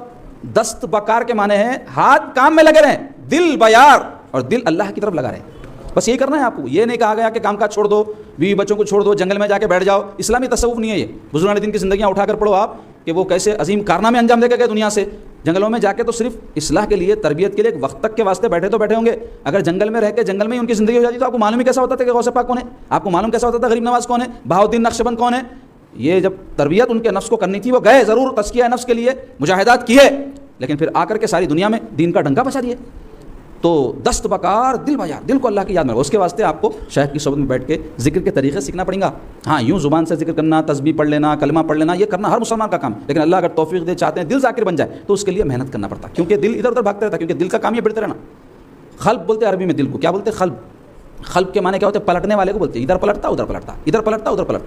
تو اس کو ایک رفتار پہ لا کر اللہ کی یاد میں لگانے کے لیے محنت کرنا پڑتا. تو عزیزان گرامی، کثرت عبادت اور کثرت ذکر. تیسری چیز ہے مجاہدات. اب مجاہدات بولتے جوہد، محنت کرنے کو بولتے ہیں. اس کے تحت 4 باتیں آتی ہیں. اس کی تفصیل میں آپ کو آخری جو مجلس ہے اس میں یا اس سے پہلے کبھی موقع ملا تو بیان کر دوں گا، چونکہ وہ رزلٹ ہے، سمجھ لو آپ یہ پوری گفتگو کا. وہ مجاہدات کیا کیا ہے؟ کم کھانا، کم سونا، کم بولنا، لوگوں سے کم ملنا. اس کے کچھ اصول ہیں. اصل تصوف یہی ہے جو میں آپ کو بیان کر رہا ہوں. اگر خلاصہ آپ سمجھنا چاہ رہے ہیں تو باقی سمجھانے کی باتیں. اصل تصوف یہ ہے کیا؟ مجاہدہ. بغیر اس کے تزکیہ نفس نہیں ہوتا. تزکیہ نفس کے بغیر تصحیح نیت نہیں ہوتی. تصحیح نیت کے بغیر احسان کا درجہ نہیں ملتا. تو شروع وہاں سے ہونا. دیکھو ایک جھاڑ ہے، آپ اس کے اوپر پانی مار رہے ہیں، پتے صاف ہو سکتے، جھاڑ نہیں پنپتا، مگر پانی جڑ میں دینا. پانی کہاں دیتے؟ جڑ میں دیتے. تو جڑ میں جو پانی پہنچتا تو پتے نکلتے، پھول آتا، پھل آتا. تو ٹھیک ہے، صحیح ہے. یہ ساری جو باتیں ہیں یہ پتوں پہ پانی مارنے کی ہے، لیکن جڑ میں پانی دینے کا کام کیا ہے؟ مجاہدہ ہے. اور وہ اپنے طور پہ نہیں کرنا، اس واسطے کہ اپنے طور پہ کوئی مجاہدے کرے تو بھٹکنے کا امکان رہتا ہے، کیونکہ شیطان اس سے غرور، تکبر، رعونت پیدا کر دیتا. یعنی جو لوگ اپنے طور پہ وظیفے پڑھ لیتے، جو دل میں آیا جو ہے یہ سمجھتے کہ میں یہ کرا تو اس سے میرے کو یہ روحانی ترقی ملیں گی. اور کئی لوگ تو دنیا کی خاطر کئی قسم کے چھلے کشیاں کرتے، کئی قسم کے وظائف پڑھتے. گو کہ اللہ کا نام کسی بھی بہانے سے پڑھو ثواب تو ملتا، لیکن یہ سب مجاہدات سے مقصود کیا ہونا چاہیے؟ اپنے نفس کو کنٹرول کر کے اللہ کی بارگاہ کے قابل بنے، اللہ کا قرب حاصل کرے، رسول اللہ کی محبت دل میں پیدا ہو، اللہ رسول کی محبت کی شمع دل میں روشن ہو. یہ اعلیٰ ترین مقصود ہے. اور اس مقصد کے ساتھ اگر کوئی کچھ ایسا مجاہدہ کرے گا کسی شیخ کی نگرانی میں تو اس کو انشاءاللہ دنیا کے بھی معاملات اللہ تعالیٰ درست کر دے گا اس کے. یہ مطلب نہیں ہے کہ وہ غریب تھا تو کروڑپتی ہو جائے گا، ایک دکان تھی تو 4 ہو جائیں گی، یہ تو دنیا داری ہے. مطلب یہ کہ دکان ایک ہی ہوگی، اللہ اس میں ایسی برکت دے گا، انہیں مطمئن ہو جائے گا اسی کے اوپر. اگر اس کی کوئی پریشانیاں تھیں تو یہ ضروری نہیں ہے کہ اس کی پریشانیاں ختم ہوں گی، وہ اس قابل ہو جائے گا کہ پریشانیوں سے پریشان نہیں ہوگا. کب؟ جب اللہ سے اپنا تعلق درست ہو. آدمی پریشان کب ہوتا؟ متوکل نہیں ہوا تو پریشان ہوتا، مصیبتوں پر صبر نہیں کرا تو پریشان ہوتا، نعمتوں پر شکر نہیں کرا تو پریشان ہوتا. تو صحبت شیخ سے یا دینداری سے حاصل کیا ہونا؟ صبر کی عادت آنا، شکر کی عادت آنا، توکل کی عادت آنا، مصیبتوں کو سہنے کی عادت آنا، مقابلہ کرنے کی عادت آنا. یہ دین ہے، یہ تصوف ہے. لوگ کیا سمجھے دیندار بننے کا یہ مطلب ہے کہ ہماری مرادیں پوری ہو جائے، ہماری دعائیں قبول ہو جائے، دو دنیا کی جو چیزیں چاہ رہے ہیں مل جائے. دنیا میں سب سے بڑے اگر کوئی دیندار تھے تو میرے آقا محمد رسول اللہ صلی اللہ علیہ وسلم تھے. حضور سے بڑھ کے، حضور سے پہلے نہ کوئی دیندار، نہ حضور کے بعد کوئی اتنی بڑی دینداری لا نہیں سکتا. رسول اللہ صلی اللہ علیہ وسلم کی زندگی دیکھو کیسی زہد والی تھی، کیسے فاقہ کشی والی تھی، کیسی سادگی والی تھی. ایسی شان کے مالک میرے سرکار، اور ان کا دنیا کے معاملات ایسے. تو کیا پتہ چلا؟ دنیا کے معاملات میں ترقی ہو جانا دینداری کی وجہ سے نہیں ہے، دینداری الگ چیز ہے. بہرحال اللہ ہم سب کو سچے معنوں میں دیندار بنائے. تو عزیزان گرامی، یہ انسان کے اندر سے جب تک بری خصلتیں نہیں نکلتی نا، اچھے اخلاق اس کے اندر پیدا نہیں ہوتے، اس وقت تک اس کی روحانی ترقی نہیں ہو سکتی. چاہے انہیں نمازاں پڑھ لے، سروں کے اوپر گھٹے نہیں، خون نکل جائے اس کے لگڑتے لگڑتے سر اس کا، اندر صحیح ہونا. تو وہ کب ہوتا؟ جب برے اخلاق انسان سے دور ہو جائیں، نیک خو اس میں پیدا ہو، اچھی خصلت اس میں پیدا ہو. اور اچھی خصلت، اچھے اخلاق سے بڑھ کر کوئی عمل قیامت کے دن کام آنے والا نہیں. آپ کی ساری نمازیں ایک طرف ہے، ہو سکتا ہے ایک خلق آپ کا اچھا اخلاق ایسا تھا ہوگا جس کی وجہ سے اللہ تعالیٰ آپ کے معاملات کو درست کر دے گا اور آپ کو بخش دے گا اور اپنا خلق عطا کر دے گا، جنت نصیب کر دے گا۔ تو اس واسطے ہمارے دین میں اخلاق کی بڑی تاکید آئی ہے۔ رسول پاک صلی اللہ علیہ وسلم کیا فرماتے ہیں؟ اعمال کے پلے میں سب سے وزنی چیز خلق نیک ہے فرمائے۔ اعمال کے پلے میں، اعمال بولے تو سب کام نیک کام، تو اعمال کے پلے میں جو نیکی تولی جائے گی نا، اس میں سب سے بڑی نیکی کیا ہوگی؟ اچھے اخلاق۔ اور اچھے اخلاق بولتے تو صرف کھٹی مٹی باتیں کر لینا، لوگوں کو بہلا لینا، ہنسا دینا، اس کو نہیں بولتے۔ اچھے اخلاق بولتے بری خصلتوں سے دل پاک ہونا، حسد سے، کینہ سے، تکبر سے، بخل سے، اور بھی دیگر جو بری خصلتیں ہیں اس کے بارے میں کل میں فہرست گنایا بھی اس کی، پھر نہیں دہراؤں گا۔ جب بھی اشارہ کرا سمجھ جانا وہ سب باتیں مراد ہیں۔ دوسری حدیث پاک میں ہے کہ ایک مرتبہ رسول اللہ صلی اللہ علیہ وسلم سے کسی نے پوچھا، یا رسول اللہ دین کیا ہے؟ تو حضور پاک صلی اللہ علیہ وسلم فرمائے نیک اخلاق۔ پھر دوسری مرتبہ وہی پوچھا انہوں، یا رسول اللہ دین کیا ہے؟ تو یہی جواب دیا حضور۔ تیسری مرتبہ پوچھنے پر بھی یہی جواب دیے۔ پھر اخیر میں فرمایا کہ تجھے غصہ نہ آئے۔ غصہ نہ آئے مطلب بیجا غصہ نہ آئے، غصے والی تیری طبیعت نہ ہو۔ غصہ تو انسان کو آتا، رسول اللہ صلی اللہ علیہ وسلم کو بھی کئی باتوں پر غصہ آتا تھا، لیکن حق کے لیے آتا تھا۔ حق کے لیے غصہ آنا بری بات نہیں، حق بات پر غصہ آنا بری بات نہیں۔ اپنے نفس کے لیے یا چھوٹی چھوٹی باتوں پہ، جیسے اپنی ڈھاک جمانے کے واسطے بعض لوگ طبیعت بنا لیتے، اپنی منہ بنا کے رہنا، زیادہ بات نہیں کرنا، کوئی کچھ بولتے غیر بول کے بولتے تاکہ قریب نہیں آنا ہے، ویسا نہیں ہونا۔ ہاں کوئی اگر ایسی بات ہو جو غیر مناسب ہو، نامناسب ہو، اس پر کسی کو غصہ آ رہا ہے تو وہ تو فطرتاً آتا ہی ہے انسان کو، اور آنا ہی چاہیے۔ نہیں آیا تو پھر جہاں آنا ہے وہاں نہیں آیا تو کہاں آئیں گا پھر غصہ؟ تو اس سے کو بالکل منع نہیں کیا گیا۔ تو انشاءاللہ اس غصے کی جو ہے ہمارے دین میں کیا تعلیمات ہیں، میں آپ کے سامنے وہ بھی ایک موضوع انشاءاللہ اس دوران بیان کروں گا۔ دوسرے سرکار پاک صلی اللہ علیہ وسلم سے کسی نے پوچھا کہ نیک اخلاق کے حوالے سے کہ یا رسول اللہ نیک اخلاق کیا ہیں؟ تو بہت سارے ہیں نا۔ تو وہ پوچھنے والے کی کیفیت کے اعتبار سے رسول اللہ صلی اللہ علیہ وسلم فرمائے کہ حلم سب سے اعلیٰ اخلاق ہے۔ فرمائے حلم بول تو لوگوں کو برداشت کرنے کی عادت۔ یہ ایک عادت پیدا ہوگی تو کئی اچھی عادتیں انسان کے اندر آ جاتی، لوگوں کو برداشت کرنا کرتے۔ گھروں میں آج کیا ماحول ہے ہمارے؟ چھوٹی چھوٹی باتوں کے اوپر آنگوں پہ چلے جانا، گالیاں دے دینا، لڑ لینا، ساس بہو کے قصے، ننند بہوات کے قصے، دیورانی جٹانی کے قصے، پڑوسیوں کے قصے، بازار کے پڑوسیوں کے قصے، سب آپ کے سامنے ہے نا، روزمرہ کی زندگی کے تمام معاملات۔ تو حلم کی بڑی اہمیت ہے ہمارے دین میں، برداشت کرنے کی۔ حلم بولتے کسے؟ اٹھانے کو بولتے کوئی چیز، جیسے حاملہ بولتے ہیں عورت کو، کئی کو بولتے ہیں انہیں بچہ اٹھائے ہوئے رہتی۔ حمال بولتے، دیکھو آپ حمال کو حمال کے بولتے وزن اٹھاتا ہوں۔ تو ایسے ہی حلم کی خصلت اگر کسی کے اندر، لوگوں کو برداشت کرتا ہوں، تو لوگوں کو برداشت کرنا۔ اب بہادری کس کو سمجھتے؟ کوئی کچھ بولا تو انہیں ایک بولا تو اپن 10 بولے بات بولتے۔ کئی لوگوں کو دیکھیں ہوں گے آپ، بہت سن رہا تھا جب سے حساب کتاب کر دیا ان کا، تو حساب کتاب کی عادت پڑی ہے ہمارے کو، جبکہ ہمارا حساب کتاب ہونے والا ہے، اس کی فکر ہونا ہمارے کو۔ دنیا میں تو آپ کو اللہ اگر غلبہ دیا، طاقت دیا، زور دیا، بول لیتے ہوں گے کچھ بھی، اللہ کے پاس جب حاضر ہوں گے تو ہر ایک کا حساب کتاب ہوگا نا۔ تو لوگوں کا حساب کب تک کرتے رہیں گے؟ اپنا حساب کتاب کرنا۔ بہرحال اخلاق کے فضائل میں اور بے شمار احادیث ہے۔ رسول اللہ صلی اللہ علیہ وسلم کے اخلاق اتنے اعلیٰ تھے کہ اللہ تعالیٰ اس کی قرآن مجید میں تعریف فرمائے۔ کیا فرما رہا ہے اللہ تعالیٰ؟ وَإِنَّكَ لَعَلَىٰ خُلُقٍ عَظِيمٍ، بے شک آپ اخلاق کے عظیم مرتبے پر ہیں۔ عظیم مرتبہ کس کو بولتے ہیں معلوم آپ کو؟ اخلاق کا۔ اخلاق کا عظیم مرتبہ حضور پاک صلی اللہ علیہ وسلم فرمائے کہ یہ ہے کہ جو تجھ سے چھینے تو اس کو عطا کر، جو تجھ سے تعلقات کاٹے تو اس سے تعلقات جوڑ، جو تیرا برا چاہے تو اس کا اچھا چاہ، اس کو بولتے عظیم اخلاق۔ اور رسول اللہ صلی اللہ علیہ وسلم کے اخلاق ایسے ہی تھے۔ آپ اٹھا کے سیرت کی کتابیں پڑھو، اخلاقیات کے ابواب رہتے، اس میں رسول اللہ صلی اللہ علیہ وسلم کے اخلاقیات کے واقعات رہتے۔ کیوں بیان کرتے بھائی؟ علماء، مشائخ وغیرہ اس واسطے بیان کرتے کہ ہم سیکھنا یہ بلکہ، اور اسلام کی خوبی اخلاق کی وجہ سے ہی ہے۔ عبادات تو ہر مذہب میں ہے نا جی، نہیں ہے، اپنے اپنے ان کی عبادتیں ہوں گی، وہ صحیح ہے، غلط ہے، اعلیٰ درجہ ہے، کم درجہ ہے، ایک الگ ایشو ہے وہ، لیکن عبادت ہر مذہب میں رہتی۔ ہندو مذہب میں ان کی عبادتیں، پوجا پاٹ، گھنٹیاں بجاتے، جو بھی عبادتیں کرتے۔ کرسچن ہیں ان لوگ اپنے عبادت گاہوں کو جاتے، چرچز کو، اور ایسے ہی سینیگل کو جاتے یہودیاں، بدھسٹ کے اپنے مندر ہیں۔ تو ہر مذہب میں عبادتیں ہیں، ہمارے مذہب میں بھی ہے۔ ہمارا دین حق ہے، ہمارا یہ ایمان ہے کہ ہماری عبادتیں سب سے بہتر ترین عبادتیں ہیں، لیکن ہم اپنی عبادتوں کے ذریعے کیا کسی کو متاثر کر سکتے کیا؟ اب آپ خوب نماز پڑھ لیں تو نہیں بولتا ہو بھائی مسلمان ہے، نماز پڑھتے ہی پڑھ رہا ہوں گا، انہیں 4 پڑھتا ہے، 10 پڑھ رہا ہوں، 100 پڑھا، میں کیا کروں؟ بولتا متاثر جو چیز کرتی کسی کو، اور جو کی اور تاریخ گواہ اس بات کی، وہ اسلام کے اخلاق تھے۔ ایسے اعلیٰ اخلاق کے حامل اللہ والوں کے واقعات گزرے ہیں کہ جس کو پڑھنے کے بعد حیرانی ہوتی کہ آج ہم کس مقام پر کھڑے ہیں۔ ایک بزرگ تھے، ایک مرتبہ راستے سے گزر رہے تھے، اوپر سے جو ہے کوئی آدمی جو ہے پانی وغیرہ پھینک دیا چھت کے اوپر سے، دیکھا نا ایک دم پھینک دیتے نا کبھی، تو حضرت کے اوپر آ کے گر گیا۔ گرتے انہیں شرمندہ ہو گیا کہ ارے حضرت کے اوپر پانی گر گیا۔ تو حضرت جو ہے گردن اٹھا کے پوچھا، پانی پھینکنے والے صرف اتنا بتا دے میرے کو، یہ پانی پاک تھا یا ناپاک تھا، تاکہ شریعت کے احکام کے مطابق میں صفائی کرنا ہے تو کر لوں۔ ناراض نہیں ہوئے۔ ایسے ہی ایک بزرگ کے اوپر جو ہے اوپر سے کوئی راکھ پھینک دیا، راکھ گرتے مریدوں کو غصہ آیا، وہ آدمی کو مارنے کو دوڑے، ہمارے حضرت کے اوپر راکھ ڈال دیا بولے۔ تو حضرت فرمائے انہیں راکھ ڈالا، میں تو آگ ڈالنے کے قابل آدمی ہوں، راکھ پہ کام نکل گیا خالی بولے۔ ایسے اعلیٰ اخلاق۔ حضرت ابراہیم بن ادھم رحمۃ اللہ علیہ کے بارے میں آتا ہے کہ ایک مرتبہ جو ہے انہوں راستے سے گزر رہے تھے، ایک فوجی ملا، آپ کو پہچانتا نہیں تھا ابراہیم بن ادھم۔ ابراہیم بن ادھم کون تھے؟ بہت بڑے بزرگ گزرے، بہت بڑے بزرگ ہیں، 1000 سال پہلے کے بزرگ ہیں، انہوں بادشاہ تھے بلخ نام کے ملک کے. اللہ تعالیٰ ایسی توفیق دیا، بادشاہ چھوڑ کے فقیری اختیار کر لی. فقیری بول تو بھیک مانگنے کو نہیں بولتے، فقیری بول تو ہر ایک سے بے نیاز ہو کر اللہ کے ہو جانے کو بولتے. سلطنت چھوڑ کے انہوں دنیا کے جو ہے مرتبے کو چھوڑے دین کے اعلیٰ مرتبے کو حاصل کرنے کے راستے قربانی دی ہے. تو قربانی دے کے کوئی چیز حاصل جب کرتے ہیں تو بہت بڑا مقام رہتا ہے ان لوگوں کا. سلطنت چھوڑنا معاملی بات ہے. سائیکل نہیں چھوڑتے آج کوئی، 5 روپے نہیں چھوڑتے، کاغذ کی چیز گری تو اٹھا کر رکھ لیتے، بعد میں پھینک لیتے، اب تو اٹھا لو بلکہ جیب میں سے گرا تو پہلے اٹھا لیتے. تو انہوں سلطنت چھوڑے، معاملی شخصیت تھے.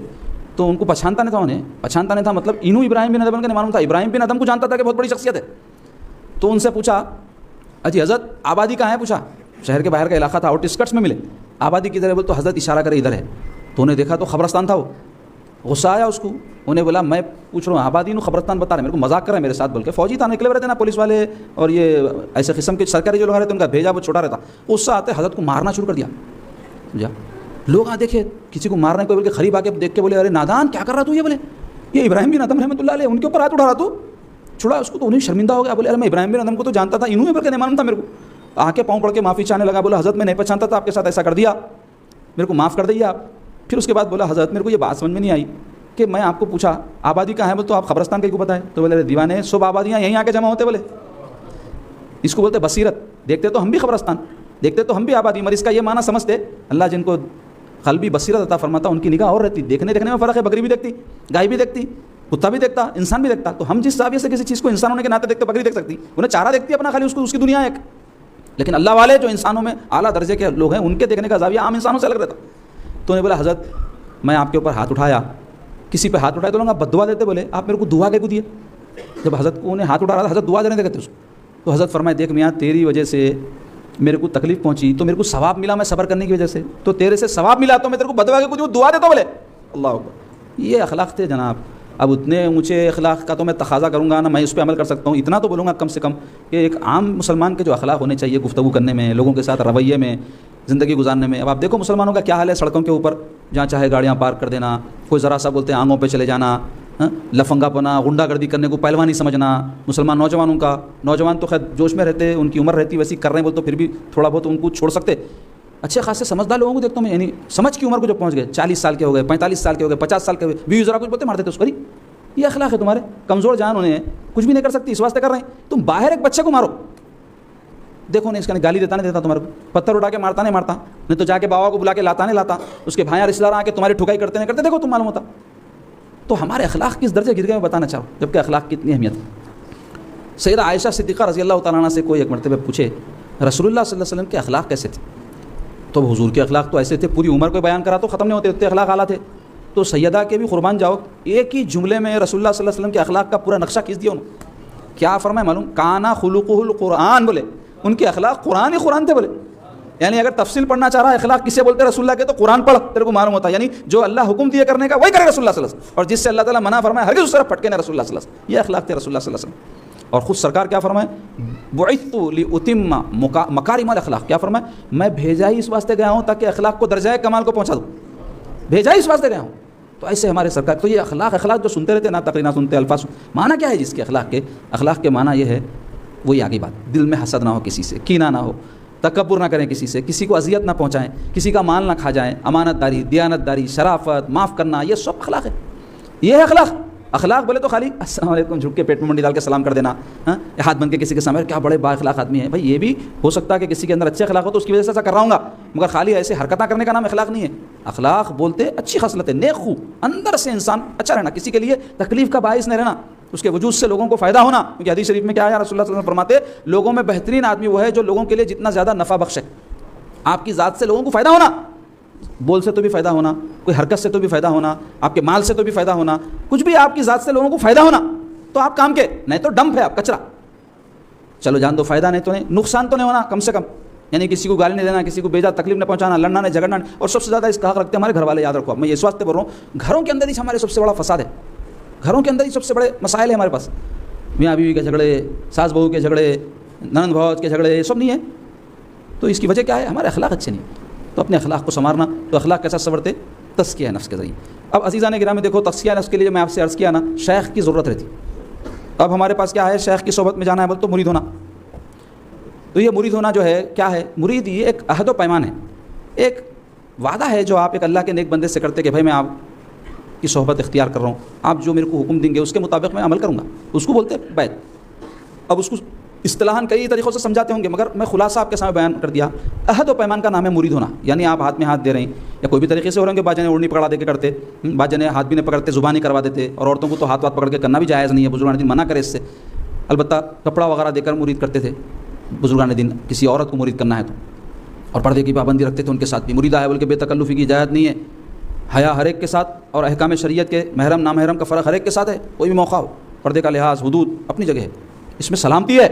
تو مختصر یہ کہ جو بھی طریقے سے بیعت کرتے ہوں گے, مقصد کیا ہے اس کا, بیعت کرنا کیوں, مرید ہونا کیوں, عہد و پیمان ہے مریدی, تو کس بات کا عہد و پیمان ہے, مقصدیت کیا ہے اس کا. کئی لوگوں کو نہیں معلوم, کئی عورتیں ایسی ہیں جو سمجھتے کہ ہماری بچی کی شادی نہیں ہو رہی, حضرت سے مرید کرا دے تو شادی ہو جاتی ہے اس کی. کئی لوگ ایسا سنتے میں بہت پریشان ہوں بھائی, کام نہیں بن رہے میرے, بہت اچھے حضرت کہتے ہیں ان کے مرید ہو گئے تو دکان چل جاتی کہتے, نوکری مل جاتی کہتے. یہ مقاصد ہے بیعت کی, دنیا داری ہے یہ تو.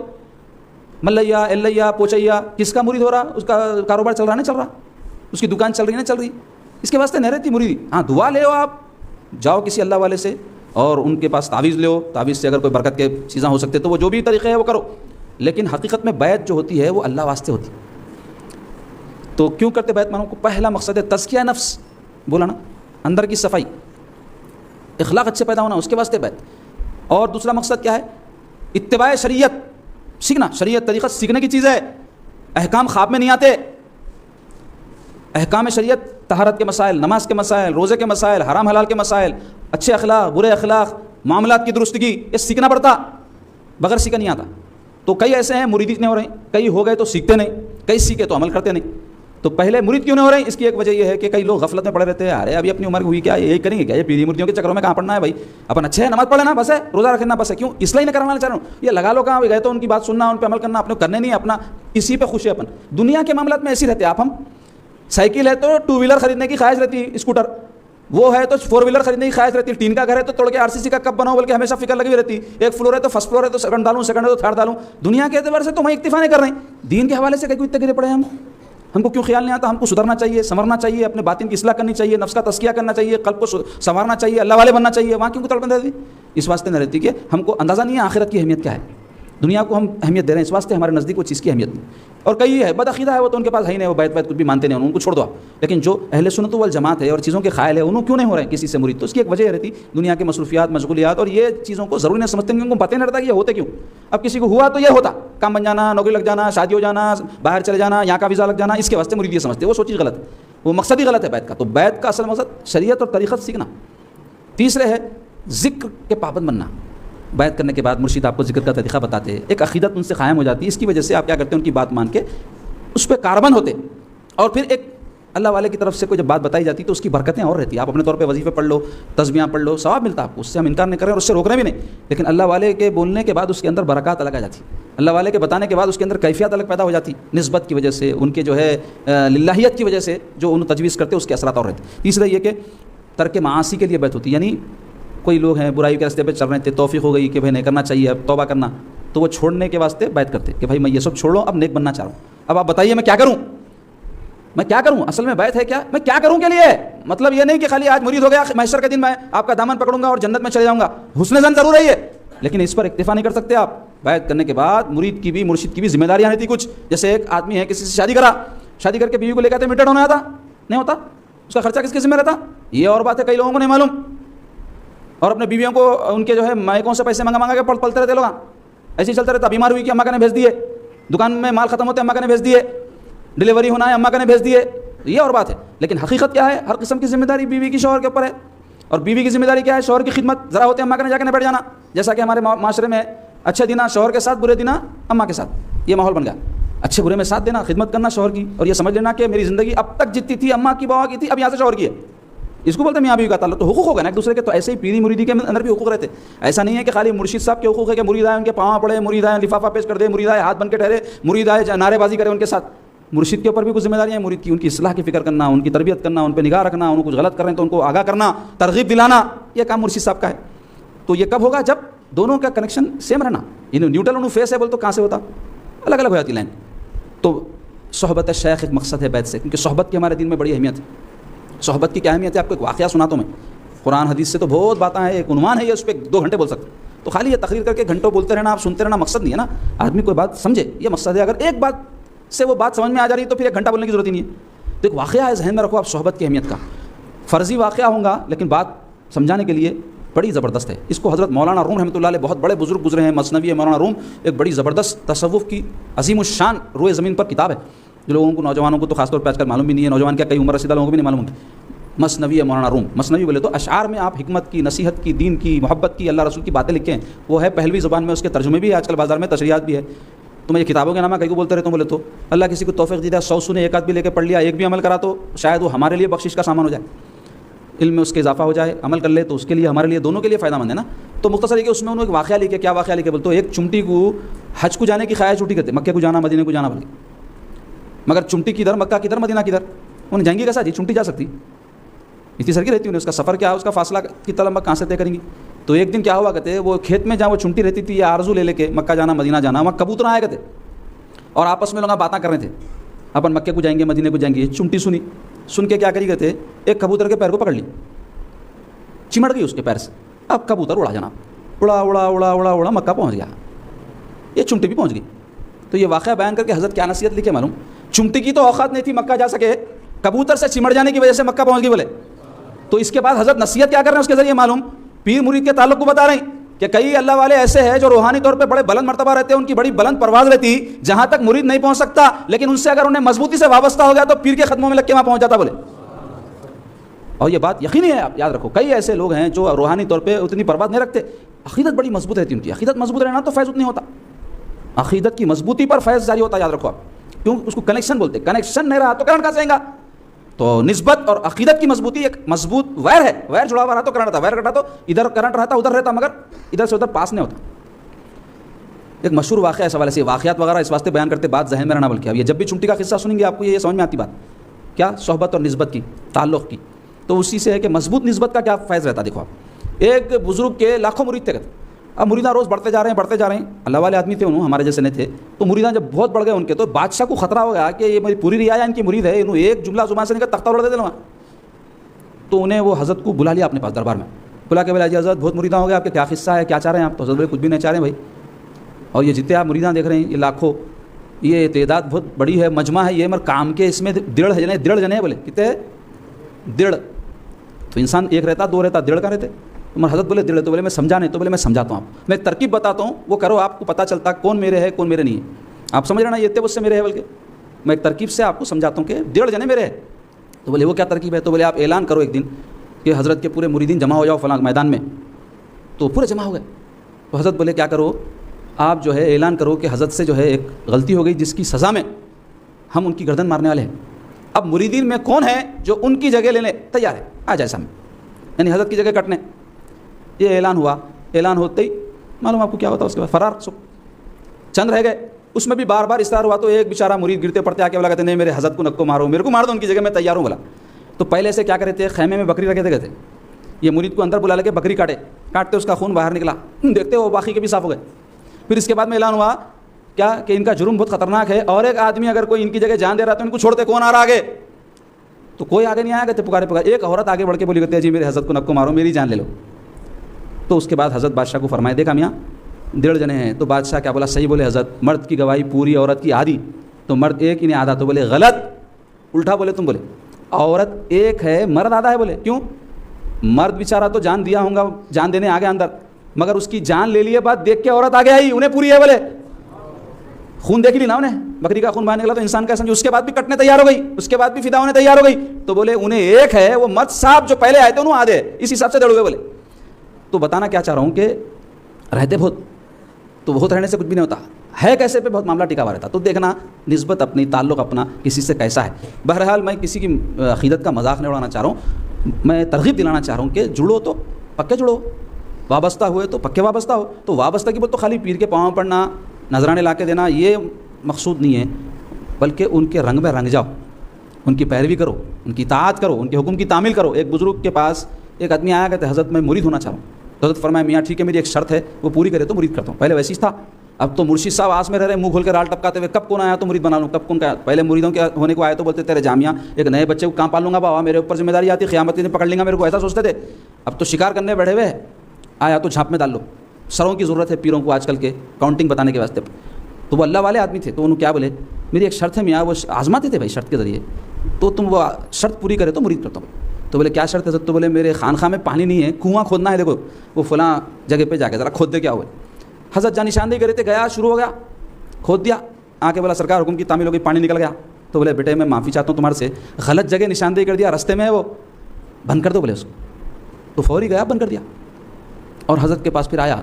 تو حضرت بولے مرید اور خلیفہ ایک ساتھ بنا دے رہا ہوں تیرے کو, مرید بھی کر رہا ہوں خلافت بھی دے دے رہا ہوں. پرانے مریدوں کو لگان چنگا, بولے ہم اتنے عرصے سے یہاں گھس رہے ہیں ان کے پاس, پورے خدمتاں لے رہے ہیں, جھاڑواں دلا رہے ہیں, برتناں دھلا رہے ہیں, دسترا بچھا رہے ہیں, سب لفافے لے رہے ہیں, ہمارے کو کچھ بھی نہیں دیا اب تک, انہیں ہاتھ ہی اس کو فوری نہ صرف مرید خلیفہ ہی بنا دیا بولے. تو حضرت فرمائے ارے نادان ہو تم لوگ, سمجھے نہیں. میں اس کو جب حکم دیا کنواں کھودو تو انہیں یہ نہیں پوچھا حضرت پھوڑا کہاں ہے, گمپا کہاں ہے, میری مدد کون کر رہا ہے, میرے ساتھ کون ہے, کھود دیا جا کے.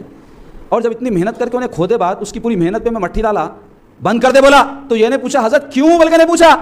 تو اس کے اندر جو عقیدت, اس کے اندر جو تڑپ, اس کے اندر جو جذبہ اور جو اطاعت کا جذبہ تھا, اس کی وجہ سے میں اس کو نہ صرف مرید میں داخل کیا بلکہ خلافت بھی دے دیا, کیونکہ اسی کی ضرورت رہتی بولے آدمی کے روحانی ترقی کے لیے. ایسے شہاب الدین سہروردی رحمۃ اللہ علیہ کی خدمت میں ایک مرتبہ ایک صاحب آئے, چند دن رہے, حضرت ان کو خلافت دے کے بھیج دیے. پرانے مریدوں غصہ آیا, بولے حضرت ہم اتنے برسوں سے خانخواہ میں خدمت کر رہے ہیں, بولے پوری عمر لگائے اور آپ ان کو چند دن میں خلافت دے دی. تو حضرت فرمائے ایک کام کرو تم لوگ, جنگل سے جا کے آج کچے لکڑیاں لے کے آؤ بولے. تو جا کے لے کے آئے مریداں, تو بولے جلاؤ. پہلے خانخواہوں میں مطبخ چولہے رہتے تھے, مریدیں پکا لیتے تھے, کھاتے تھے, وہیں پڑے ہوئے رہتے تھے, تربیت ہوتی رہتی تھی ان کی. تو جلائے تو اب کچی لکڑی نہیں جلتی نا جلدی, دھواں نکل رہا, آنکھوں میں جل رہا کر رہا. تو پھر دوسرے دن فرمائے آج جا کے سوکھی لکڑی لاؤ بولے. تو سوکھی لکڑی لائے تو جلائے تو فوری جل گئی. تو حضرت فرمائی اس سے کیا سیکھے تم لوگ؟ تو بولے نہیں سمجھ میں آیا, ہاں اس واسطے اس کو خلافت دے دیا, تمہارے کو نہیں دیے, سمجھ میں آتا تو اس علم کو بھی مل جاتی تھی. تو کیا بولے کچی لکڑی تم لوگ ہے بولے, جلا رہے ہیں تو جل رہی نہیں, انہیں سوکھی لکڑی لے کے آیا تھا, اس واسطے فوری آگ لگ گئی. تو چراغ بتی جب جاتے نا کسی اللہ والے کے پاس, درست کر لے کے جانا تو جلدی فیض ہوتا ہے. یعنی مقصدیت کیا ہے آپ کی, کیوں آپ آ رہے ہیں ان کے پاس, اور پھر اس کے ساتھ تڑپ رہنا. بڑے لوگ ہیں کیا بولے, بچہ رویا تو اماں فوری دودھ پلاتی کہتے. کیا مطلب ہے اس سے مطلب یہ ہے کہ کیا سمجھ میں آتا اس سے مطلب کہ آپ میں اگر تڑپ رہی نا, خود اللہ تعالیٰ آپ کے لیے راستے کھولتے. والذین جاہدوا فینا لنہدینہم سبلنا کا وعدہ اللہ کا, جو ہماری راہ میں کوشش کرتے ان کے لیے راہ کھولتے. اپنے تڑپ رہی تو اللہ اس کی محنت, ان اللہ لا یضیع اجر المؤمنین, مومنوں کے اجر کو اللہ ضائع نہیں فرمائے. تو بہرحال اللہ ہم سب کو طالب صادق, مرید صادق بنائے. تو بہرحال عزیزو, مقصد کیا ہے بیت کے, اس میں سے چند میں آپ کے سامنے بیان کرا. اب آپ دیکھو مرید ہوتے لوگ, اور کئی لوگوں کو نہیں معلوم مرید کس کے ہونا, کئی کو ہونا. کئی کو ہونا کا تو جواب دے دیا میں, مقاصد جو بیت کے بیان ہوئے وہ کئی کو ہونا کا جواب. کس کے ہونا, شیخ کیسا ہونا, مرشد کیسا ہونا, تو اس کے لیے سب سے پہلی شرط یہ ہے مرشد کے لیے صحیح العقیدہ ہونا انہیں. اگر صحیح العقیدہ نہیں ہے, اہل سنت والجماعت کے جو عقائد ہیں نا, توحید کے بارے میں, رسولوں کے بارے میں, اہل بیت و صحابہ کے بارے میں, اور دیگر جو عقائد ہے اس کے اہل سنت کے مطابق نہیں ہے, تو ویسے شخص کی بیعت جائز نہیں ہے. اور اگر کر لی ہے تو بزرگان دین توڑ دینا اس کی بیعت, کیونکہ جب عقیدہ ہی صحیح نہیں ہے اس کا تو پھر کوئی چیز آپ کو فائدہ نہیں پہنچا سکتی اس سے. دوسرے یہ کہ متبع سنت رہنا انہیں, یعنی رسول اللہ صلی اللہ علیہ وسلم کی سنت کا متبع ظاہراً تو بھی رہنا, اب باطناً اس کے دل کا حال کیا اللہ جانے. یعنی سنت کے مطابق چہرہ رہنا, لباس سنت کے مطابق پہننا, زندگی سنت رسول اللہ کے مطابق گزارنے والا رہنا. کیونکہ کئی ایسے ہیں جو بڑے بڑے شیخ بنے بیٹھے ہیں لیکن چہرہ سنت کے مطابق نہیں رہتا, لباس سنت کے مطابق نہیں رہتا, گفتگو سنت کے مطابق نہیں رہتی, گالیاں دینا, اور بھی اللہ معاف کرے کسی کی غیبت کرنا, کسی کو نیچا دکھانا میرا مقصود نہیں ہے. لیکن آپ دیکھو جب ہم کوئی چیز کسی سے پانا چاہتے تو اس کے اسپیشلسٹ کے پاس جاتے نا جی, اس کے اندر وہ صلاحیت رہی تو گئے تو ہم کو وہ چیز ملیں گی. ڈاکٹر وہ تو ڈگری ڈاکٹر کی رہی تو گئے تو آپ کو, نہیں تو پھر قبرستان پہنچایا تھا انہیں. تو اس واسطے آپ دیکھ کے جاتے ہیں ایم ڈی ہے کیا, بڑے بڑے ڈگریاں ہیں کیا, نیچے کتنے دیکھ لے کے جاتے. تو ایسے ہی یہ روحانیت میں بھی اس کی وہ صلاحیت رہنا نا, تو اس کے لیے متبع سنت ہونا ضروری ہے. اس کے علاوہ متقی پرہیزگار رہنا, یعنی متقی کسے بولتے, اللہ کی نافرمانیوں سے بچنے والا رہنا, اللہ تعالیٰ جو حکم دیے وہ کرنا, جس سے اللہ منع کرے اس سے رکنے والا رہنا.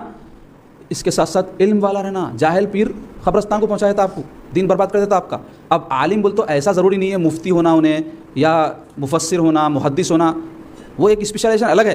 لیکن ایک مرشد کے لیے اتنا علم تو ہونا, طہارت کے مسائل معلوم, نماز کے مسائل معلوم, کوئی ضروری باتیں جو روزمرہ کی زندگی میں حرام حلال کی ہے, مرید صاحب پوچھے تو بتانا, یا پھر مرید صاحب کچھ غلط کر رہے ہیں تو اس کو معلوم تو ہونا کہ یہ شریعت میں اجازت نہیں ہے اس کی, اور یہ کرنے کا حکم ہے, تاکہ اس کی مرید کی تربیت کر سکے. مقصود تربیت ہے نا, تربیت انہیں علم نہیں ہے تو خود اس کو دوسرے کیسا کریں گا, تو علم والا ہونا. دوسرے کہ تزکیہ, وہ تربیت کی صلاحیت کرنے والا نا. یہ کیسا ہوتا, انہیں خود کسی کی صحبت میں رہا ہوا رہنا, انہیں خود کوئی جو ہے مرشد کے خدمت میں رہ کر کے اپنی تربیت کرایا ہوا رہنا تو کر سکتا نا.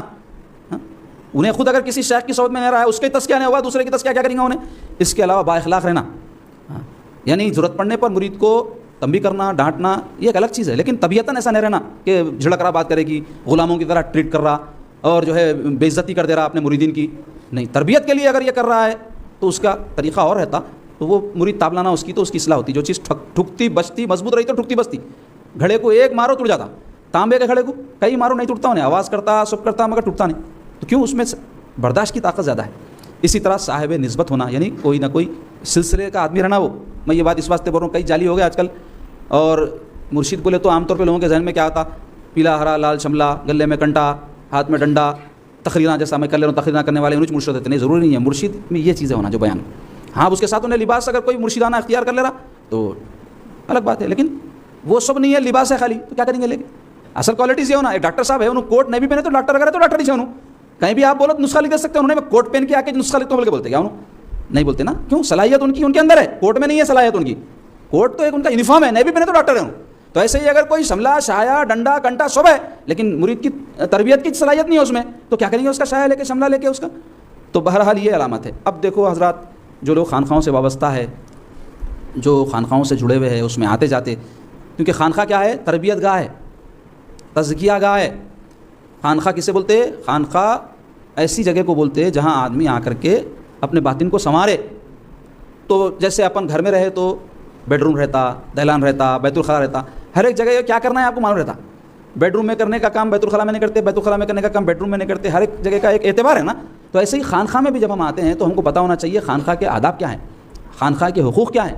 خاص طور پہ ان سے کہوں گا جو سلسلوں سے وابستہ ہے, کسی کے مرید ہے. اب جو جنرل کوئی لوگ ہیں خانقاہوں میں آتے ہیں, واز بیان سنتے چلے جاتے, ان کو بھی پتہ ہونا چاہیے خانقاہ کے آداب.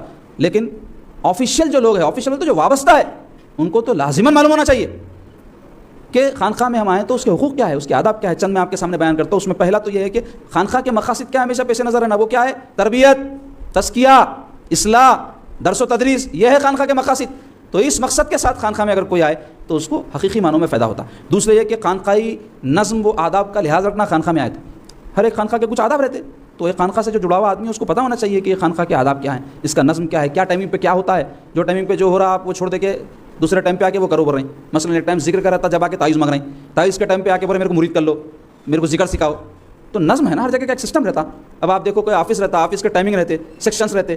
آپ وہ ٹائمنگ پہ گئے تو آفس کھلا ہوا رہتا, اس کے بعد گئے تو بند رہتا. ایک سیکشن رہتا, ایک سیکشن میں جو کام ہوتا وہ سیکشن میں گئے تو یہ کام ہوتا. آپ دوسرے سیکشن میں جا کے بولیں گے یہ سیکشن کا کام کرو, وہ تو نہیں ہوتا.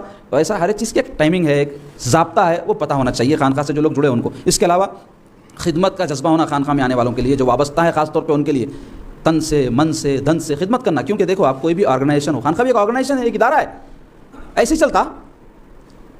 کوئی بھی ادارہ ایسے نہیں چلتا. کوئی بھی ادارہ چلانے کے لیے پیسوں کی بھی ضرورت ہوتی, افراد کی بھی ضرورت ہوتی, اور خدمت کے جذبے کے ساتھ خدمت کرنے والوں کی ضرورت رہتی. آپ کو ایسا دکھتا ہے کہ یہ بہت سکتا, جیسا مثال کے طور پہ خانقاہ ہے, یہاں پہ لائٹ ہے, فین ہے, شطرنجیاں ہیں, مائک ہے, پھر کھانے کا آپ حضرات کے لیے انتظام ہے, اللہ کی توفیق سے اس کا انتظام ہو رہا, جو بھی کر رہے ہیں اللہ ان کو اجر بھی دے, ہمیشہ دعا کرتا ہوں میں. تو یہ پورا ایک جو نظم چل رہا ہے یہاں پہ, اس کے لیے ایکسپنسز رہتے, اس کے لیے افراد کی ضرورت رہتی, اس کے لیے کام کرنے والوں کی ضرورت رہتی. کئی لوگ ہیں عقیدت سے کرتے, کئی لوگ ہیں نہیں کرتے, ان کے چارجز دینا پڑتا ہے. جیسا بورچی صاحب ہے, ان کو بولوں گا میں آپ میرے مرید ہو جاؤ, فری میں پکا کے جاؤ, کئی کو پکا کے جائیں گے بھائی, ان کا پیٹ ہے, انہوں بولتے ہیں حضرت میں جہاں مرید ہونا ہے ہوتا ہوں, آپ کام لینا ہے پیسے دو, کام لو. اب ہمارے مائک والے صاحب ہیں عبد الباسط صاحب, انہوں عقیدت میں کر رہے ہیں, آج تک 1 روپیہ انہوں مطالبہ نہیں کرے. کیوں؟ سلسلے کے ہے, انہوں سعادت سمجھ رہے اپنے لیے کہ یہ جو آواز آپ تک پہنچ رہی, میں اس میں کچھ خدمت کر کے ثواب حاصل کر لوں. تو ایسا کئی لوگ خدمت کے جذبے کے ساتھ کرتے, ہر کوئی تو نہیں کرتا نا. تو ایکسپنسز رہتے, لوگوں کی ضرورت پڑتی. یہاں پہ آپ آنے سے پہلے فرش کرا ہوا رہتا, آپ جانے کے بعد فرش اڑ جاتا, ہماری پھر جو دنیا داری کی دکان ہے وہ لگ جاتی. تو ایسے کئی کام جو رہتے, یہ کرنے والے لوگ ہیں نا, کئی عقیدت سے کرتے, کئی اغراض وابستہ ہے اس کی وجہ سے کرتے ہوں گے کچھ بھی. مگر بتانا چاہ رہا ہوں, ایک تنظیم جب چلتی ہے, کوئی ادارہ چلتا, تو اس کے پیچھے لوگ, پیسہ اور کئی چیزیں ہونی پڑتی جس کی وجہ سے وہ ادارہ چلتا. تو اگر کوئی شخص وابستہ ہے تو اس کو زندگی میں سوچنا چاہیے کہ بھائی میں آتا ہوں, یہاں سے فیض اٹھا رہا ہوں. میں چندے کا اعلان کرنے والا نہیں ہوں, پریشان مت ہو آپ لوگ آخر میں کہ آپ لوگ جاتے ہوئے خیال کر کے جائیے, ہمارے پاس سسٹم ہے نہیں. اللہ کسی کو توفیق دیا, خوشی سے کوئی کرا تو لے لیتے, نہیں کرا بھی تو شکریہ بولتے. جیسا کرا تو شکریہ بولتے نا, تو کوئی نہیں کرا تو کیوں نہیں کرا بول کے نہیں بولتے. کیوں؟ اللہ کا احسان ہے, اللہ تعالیٰ ہم کو اسباب رکھا, اور جو کرنے والے ہیں وہ کرتے, جو نہیں کرنے والے بولے بات بھی نہیں کرتے. تو میں یہ نہیں بولنا چاہ رہا ہوں یہ خانقاہ میں آیا تو آپ چندہ دے کے جاؤ. آپ جہاں کہیں کسی بھی ادارے سے وابستہ ہے تو سب سے بڑا ادارہ آپ کا گھر ہے. کئی لوگ ہیں گھروں میں خالی ان کو یہ معلوم رہتا میں کھا لینا, میں سو جانا, میں اٹھنا, میں چلے جانا. بابا صاحب کماتے رہتے, بیٹے صاحب کھاتے رہتے, سوتے رہتے, اٹھتے رہتے, ڈریسنگاں مار کے پھرتے رہتے. بیچارہ بابا پوری عمر کر کے چراغ بھی بجھ جاتا اس کا, ان کو احساس نہیں ہوتا. کچھ بھی نہیں کرتے ہیں زندگی بھر. کئی شوہر ایسے رہتے بیچارے بیویاں جا کے گھروں میں پکوانا کر لیتے, دکانوں پہ کاما کر لیتے, اماں گھر سے مانگ کے لاتے, انہیں اٹھتا کھاتا ڈریسنگا کرتا, پانی نہاتا, 2 گالیاں دیتا, رکابی کو لات مارتا, چلے جاتا. تو ایسے سینکڑوں لوگ ہیں. ہم کو یہ احساس ہونا چاہیے جس سے ہمارا کوئی تعلق ہے اس کا ہم پہ حق ہے. یہ ٹیبل ہے میرے سامنے رکھا, اس کا حق ہے, خالی میں اس کو استعمال نہیں کرنا, پوچھ کے بھی رکھنا, ڈھاک کے بھی رکھنا, ریپیئر بھی کرنا ہے اس کو. یہ مائک ہے, اس کا حق ہے. یہ گلاس ہے, اس کا حق ہے. یہ کاغذ ہے, اس کا, ہر چیز کا حق ہے. اور اللہ کے پاس جواب دینا ہے اپنے حقوق کے بارے میں ہم کو. تو ہمارا کسی سے بھی اگر کوئی تعلق ہے, ماں باپ سے ہے, اولاد سے ہے, بیوی سے ہے, بھائی سے ہے, دیوار سے ہے, در سے ہے, ہر چیز کا حق ہے ہم پر. اب اس حساب سے آپ دیکھیں گے تو کتنی سخت اللہ کے پاس پوچھوں گے ہم کو ہر چیز کے بارے میں. جب ہوں گے تو کہاں جائیں گے ہم؟ اس واسطے اللہ سے دعا کرنا ہے, اللہ ہم کو اس قابل بنا کہ ہم ہر چیز کا حق جو تو نے رکھا ہے ادا کریں اس کو. تو بہرحال بولنا ہے چاہ رہا ہوں کہ خدمت کا جذبہ رہنا, جہاں کہیں جس سلسلے سے آپ وابستہ ہے. ایسا نہیں ہونا ہم وابستہ ایک سلسلے سے جا کے خدمت کہیں اور کر رہے ہیں, یہ بھی درست نہیں ہے. کیونکہ آپ اگر کسی سلسلے سے وابستہ ہے تو پہلے اس کا حق ہے, ترجیحات بولتے ہیں اس کو. مثلا آپ حیدرآباد میں 100 مسجدیں ہیں, کبھی کبھار گئے تو جامع نماز پڑھتے ہوں گے. ہر مسجد کے لیے چندہ دینا, ہر مسجد میں جا کے خدمت کرنا آپ پہ فرض نہیں, لیکن وہ مسجد جہاں آپ روز نماز پڑھتے ہیں حق رکھتی ہے کہ آپ اس کی خدمت کریں. تو ایسے ہی آپ کسی سلسلے سے وابستہ ہے. کیونکہ تجربہ ہوا میرے کو, ایک صاحب کو اللہ تعالیٰ کہیں سے کچھ نوازنے والا تھا, تعویذوں کو پھرتے تھے میرے پاس. تو خیر تعویذوں سے کام بنا نہیں بتانا چاہ رہا ہوں, ایک تجربے کی بات بتا رہا ہوں زندگی کے, ہنس لو آپ لوگ ابھی تھوڑا. تو جو ہے انہوں آتے تھے, ان کا ایک کام بننے کے قریب ہو گیا, تو میں ان کو ترغیب دلانے بولا, دیکھو بابا اللہ تعالیٰ تمہارا یہ کام بنا رہا, تم کو کچھ فائدہ ہونے والا ہے, تو تم نیت کر لو. ابھی پورا نہیں ہوا تھا کام, امکان خفیف تھا کہ کام ہو جائے. نیت کر لو, اگر وہ کام آپ کا بن گیا, آپ کو بہت بڑی رقم آنے, اس میں سے میں کچھ یا خانخواہ میں یا مسجد میں شریک کروں گا. جی ان شاء اللہ ضرور. بولنے کی بات کیا ہے حضرت, یہ سب بولے. اس کے بعد میں غائب ہو گئے.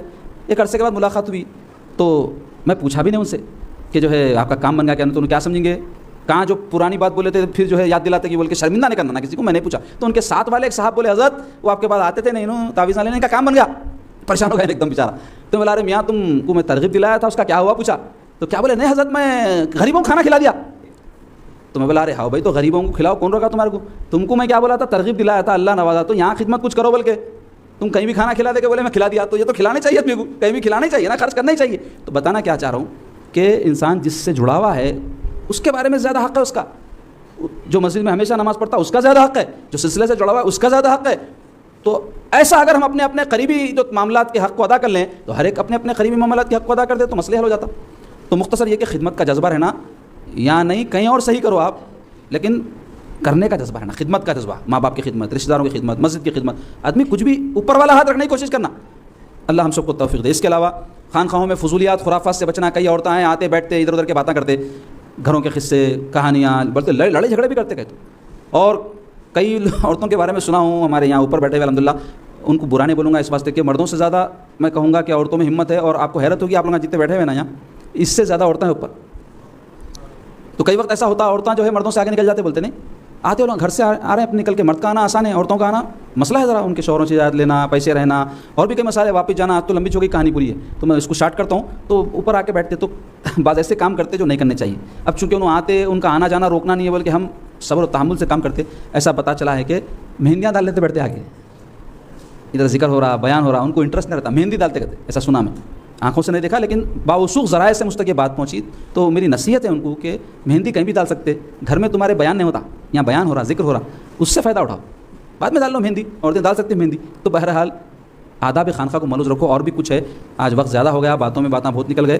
اللہ تعالیٰ باتوں میں ایسی باتیں جو اس کے نزدیک ناپسندیدہ جو ہم سے نکلے اس کو معاف فرما دے. کیونکہ کبھی ہو جاتا جوش خطابت میں اور گفتگو میں کثرت میں ایسی باتیں نکل جاتی جو لوگوں کو تو ہو سکتا بھلی معلوم ہو, نہیں معلوم کہ اللہ کو وہ بھلی لگے یا نہیں لگے. تو اس واسطے اللہ ایسی باتوں کو ہم جو کر گزرے ہیں کبھی بھی اس کو معاف فرمائے. اللہ تعالیٰ ہم سب کو نیک توفیق عطا فرمائے. یا اللہ ہمارے صغیرہ و کبیرہ گناہوں کو معاف فرمائیے, ہماری ان مجالس کو اپنے فضل سے قبول فرمائیے, اور ان مجالس کے انعقاد سے جو ہمارے مقاصد ہیں اللہ اس کو پورا فرمائیے. آپ کے بندوں کی ظاہر کی باطن کی اصلاح فرمائیے. لوگوں کو جن باتوں کی ہم نصیحت کرتے ہیں اس پر عمل پیرا ہونے کی توفیق نصیب فرمائیے. حضور غوث پاک اور دیگر بزرگان دین اولیاء اللہ کے فیوز و برکات سے ہم سب کو بہرمند فرمائیے. ان کی تعلیمات حاصل کرنے, اس پر عمل کرنے کی توفیق نصیب فرمائیے, اور ان کی عقیدت اور محبت پر ہمارا خاتمہ فرمائیے برحمتک یا ارحم الراحمین والحمد للہ رب العالمین.